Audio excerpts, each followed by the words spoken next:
자, 그럼 시장 투자 전략을 좀 세워봐야 되겠습니다. 앞으로의 시장 전략 어떻게 가져가야 될까요? 예, 저는 지금 이렇게 생각을 합니다. 시장 내에서 지금 가장 중요한 부분, 뭐니 해도 환율이다라는 생각을 좀 가져보게 됩니다. 환율 민감.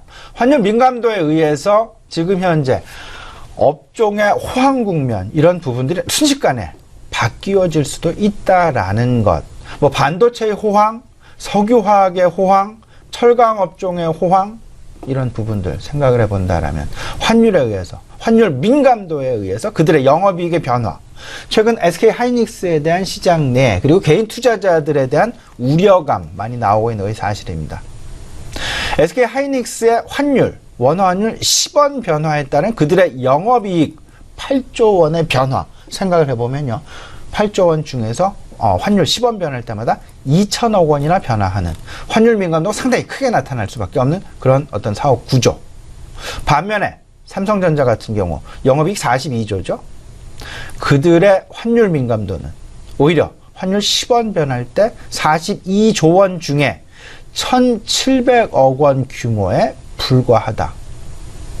오히려 SK하이닉스 대비해서 환율 민감도가 상당히 안정적인 방향으로 지금 이미 사업 구조가 만들어져 있다라는 부분. 그렇기에 삼성전자의 흔들림보다는 SK하이닉스의 흔들림이 조금 더 크게 나타날 수밖에 없는 것이 아니냐라는 점. 여기에 앞서서 말씀을 드렸던 환율, 지금 방향성을 쉽게 전망을 할 수도 없는 그런 상황이다라는 점.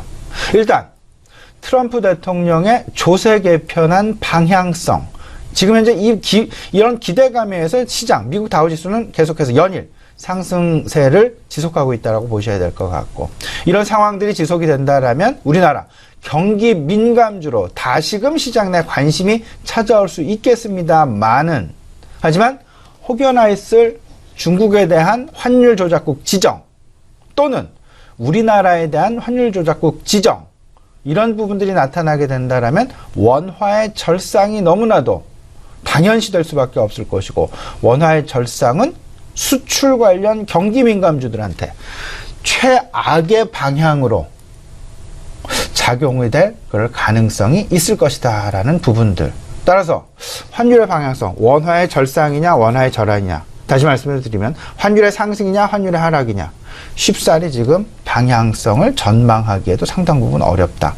지금 현재 1130원대에 하락해 있는 원화, 지금 현재의 상황에서 있는 그대로만 판단을 해야 될 것이다 라는 그런 생각. 따라서 환율 중심, 결국은 수출주와 내수주 중심의 어떤 그 순환매 양상을, 짧은 단기 관점에서 순환매 양상을 접근하는 것이 가장 바람직한 전략이 아닐까 한번 말씀을 좀 드려보고요. 여기에 더 나아가서 유로존 정치 상황 그다지 지금 현재 녹록지 않다라는 부분, 그리고 트럼프 대통령의 정책 방향성 부분, 일관성 부분, 이 부분에 대한 시장의 의문도 지금 현재 서서히 확대되고 있다라는 부분. 그리고 이번 주 금요일부터죠, 중국의 양회가 시작되고 있다. 1대1로. 그리고 이제 그 공급단을 조절하려는 그들의 어떤 그 노력, 이런 부분들을 통해서 질적인 성장을 추구하려는 그들의 노력, 이런 부분들을 생각을 해보면서 전체적인 이벤트도 우리가 좀 생각을 해봐야 될 것이다 라는 부분. 어쨌든 시장은 지금 실적 시즌이 마무리되어 감과 동시에 거시 변수에 따른 희비 양상, 그리고 전략 변화, 매우 짧은 관점의 전략 변화들이 매일매일 나타나고 있다라는 부분 염두하시면서 짧은 관점에서의 어떤 그 거시 변수 중심의 순환매 양상, 순환매 전략 한번 취해 보시면 어떨까 싶습니다.